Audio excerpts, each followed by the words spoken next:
Marc Lévy, le 17e Marc Lévy est arrivé. On est rassuré. On sait qu'on verra un transat sur deux, au moins sur les plages, avec ce joli livre à la couverture bleue, qui s'intitule L'horizon à l'envers.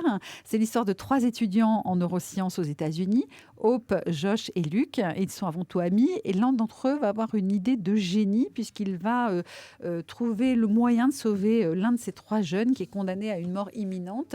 Cette idée, c'est une carte informatique de l'ensemble des connexions de notre cerveau qui permettrait de mettre l'ensemble de la conscience des hommes en fait sur une carte. Pour la transférer dans une machine afin de la... En fait, l'idée, c'est de faire une grève de mémoire. Voilà. Ouais. C'est d'arriver un jour... Ce qui est déjà un petit peu le cas avec les portables. Voilà, ce qui est déjà un peu le cas, c'est de réussir à faire tout simplement... au lieu de greffer un cerveau, l'idée, c'est de faire une grève de la conscience. C'est le pari fou que vont entreprendre ces 3 étudiants dans une course contre la montre. Voilà, c'est un thriller amoureux. Voilà, j'ai écrit des comédies romantiques, j'ai écrit des thrillers. Je me suis dit que j'allais faire les deux en même temps. J'allais mélanger les deux genres, briser un peu les codes et mélanger les deux genres et écrire un thriller amoureux. Avec l'apport de la science, quand même. Sur fond de modernité, c'est-à-dire où le décor est un campus scientifique, et le campus du MIT, et où les protagonistes sont de jeunes chercheurs, parce que c'est vrai que le monde de la recherche me fascine. Voilà, j'ai l'impression que vous êtes quand même énormément documenté, Marc Lévy, sur justement la recherche scientifique du cerveau pour ce livre. Est-ce que c'est le livre qui a amené la documentation ou c'est parce que vous étiez très intéressé par ce sujet, que vous lisiez beaucoup là-dessus, que vous avez fait ce livre? Et en fait, ce sont un peu les deux dans chacun. Quand j'ai écrit un roman, je me suis toujours posé une question... je trouve une question essentielle d'humilité, qui est de se dire mais qu'est-ce que raconte mon histoire pour que j'espère que des gens vous donnent 5-6 heures de leur temps et de leur vie pour la lire. Alors voilà, donc j'ai toujours essayé d'emmener à chacun de mes romans le lecteur dans un horizon, enfin dans un univers différent. Et qui soit un univers qui lui apporte partager avec lui tout ce que moi-même j'avais découvert en l'écrivant.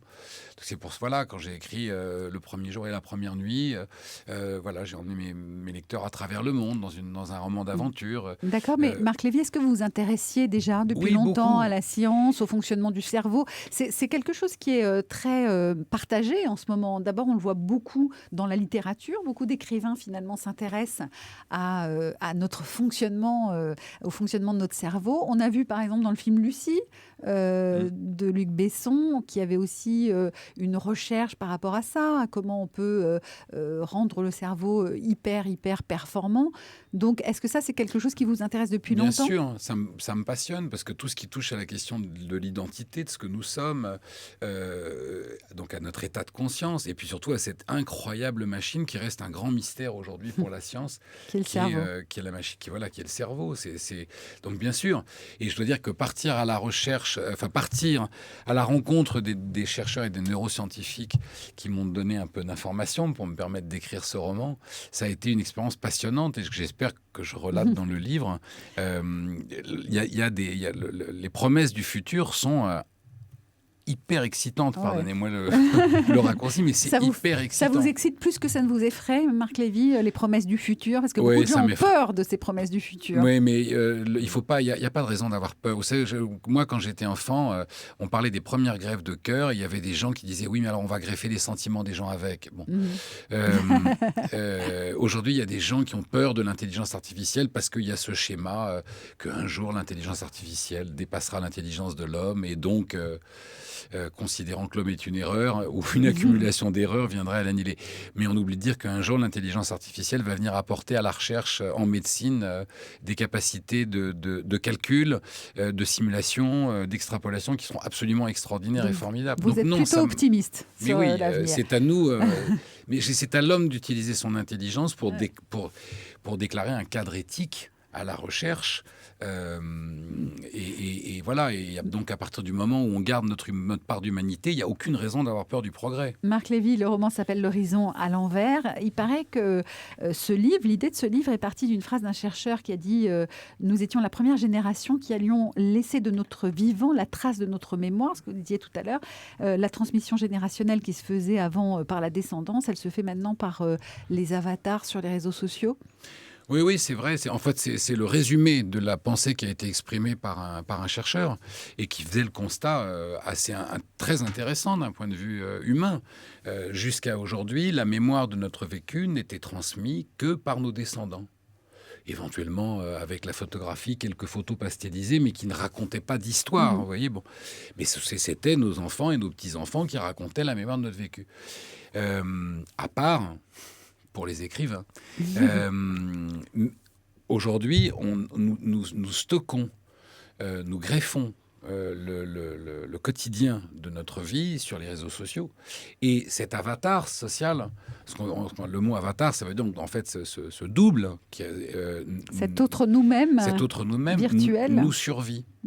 Et il est d'ailleurs très difficile de le faire disparaître une fois qu'on est mort. D'ailleurs, on est obligé de faire des démarches pour le droit à l'oubli, etc. Mais ça veut donc dire que, entre guillemets, dans 2 générations, je m'adresse par exemple à un jeune qui a 30 ans, le grand-père qu'il va devenir un jour, mauvaise nouvelle, ça t'arrivera, comme à nous tous.